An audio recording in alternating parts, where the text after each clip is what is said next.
So today I'm going to show you how to add a hyperlink. So you want to go to your drive,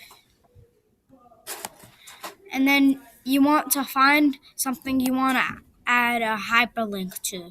So I'm going to use this. It might play, so pause it. So click on the three dots up in the corner. Click on share. Click on get shareable link. Then click on copy link.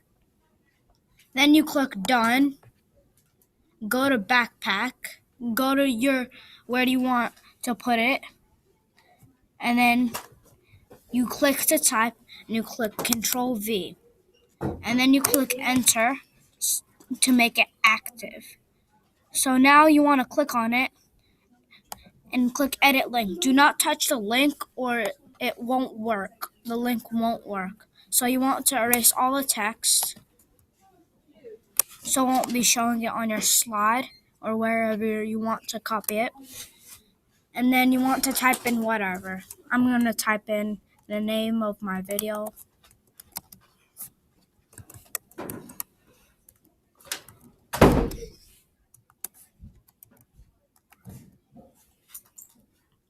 I'm going to click apply,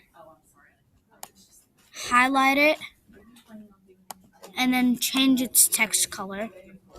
I'm going to change how big it is. I'm going to make oil, and then you can just click on it and it pops up and you can watch the video. Thank you for watching.